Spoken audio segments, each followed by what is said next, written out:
moment difficile pour un préfet, pas évident au niveau du département. Un moment de forte responsabilité. Ces événements dramatiques, évidemment, nous mobilisent. Le président de la République l'a dit, nous sommes en état de guerre et le fait que le président de la République ait décrété l'état d'urgence mobilise bien évidemment le préfet, ses services et bien sûr les forces de l'ordre, ma police, ma gendarmerie, qui sont sur le pied de guerre depuis vendredi soir. Justement, état d'urgence au niveau des Landes, comment ça va se répercuter? Alors l'état d'urgence, ce sont des mesures évidemment exceptionnelles que le préfet peut prendre. J'ai des prérogatives extraordinaires durant cette période d'état d'urgence. D'abord, je peux ordonner des perquisitions administratives. Nous en avons ordonné 8 depuis le début de ces événements dramatiques, avec 3 perquisitions qui ont donné des suites judiciaires et la découverte d'une dizaine d'armes, de produits stupéfiants et de renseignements qui vont permettre à mon service de renseignement territorial de pouvoir effectivement travailler, poursuivre son travail s'agissant effectivement de cette lutte contre le terrorisme. Parce que tout le monde parle de Paris, donc c'est à 900 km, mais justement, ça veut bien dire que c'est partout en France, que tout le monde est concerné. Bien sûr, tout le monde est concerné. Évidemment, le degré de menace, on le sait, est beaucoup plus fort sur Paris et sa région parisienne. Mais nous aussi, dans les Landes, nous avons des sites sensibles et nous devons effectivement nous mettre en mesure d'assurer une protection renforcée.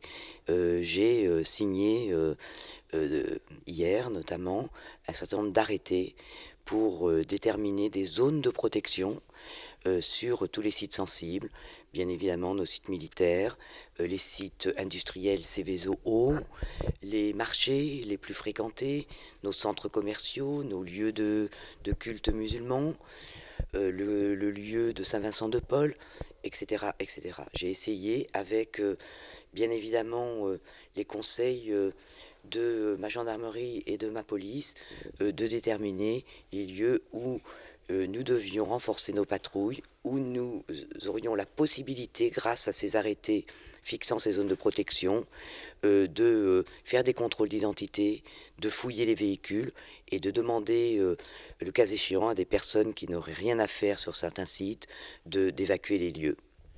On arrive au week-end, c'est-à-dire un maximum de manifestations. Est-ce que vous avez décidé de tout laisser faire ou est-ce qu'il va y avoir des manifestations annulées?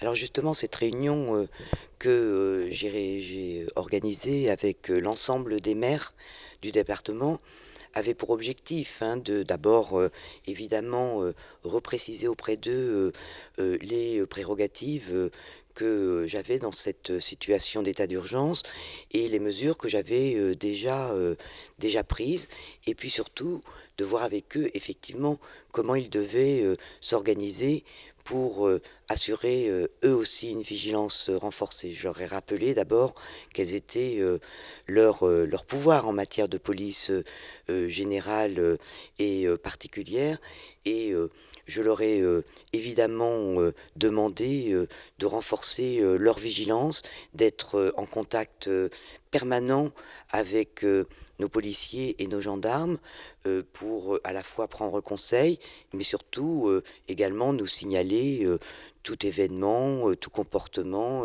qui leur paraîtrait suspect. L'idée, c'est bien de lever le doute et donc de ne pas hésiter à signaler tout ce qui pourrait paraître bizarre ou suspect. Dans les mesures qui ont été prises, il y a l'armement de la police municipale. Est-ce que dans les Landes, ça va avoir une répercussion?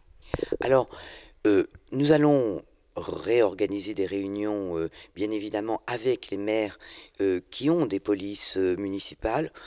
En effet, le ministre de l'Intérieur a indiqué que euh, tous les maires qui souhaiteraient armer leur police municipale auront à disposition les armes qui leur seront nécessaires. Bien évidemment, ça nécessitera, si les maires souhaitent mettre en œuvre cette mesure, des formations spécifiques pour ces personnels.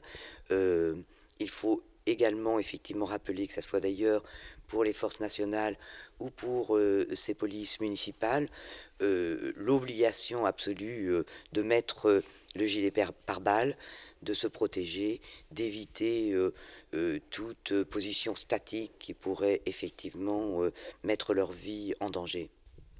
Comment faire pour que les gens se rendent bien compte que c'est un état d'urgence, puisqu'il y a des choses comme les rassemblements qui sont interdits, or on en voit quand même des spontanés, donc comment expliquer aux gens que ça peut poser problème?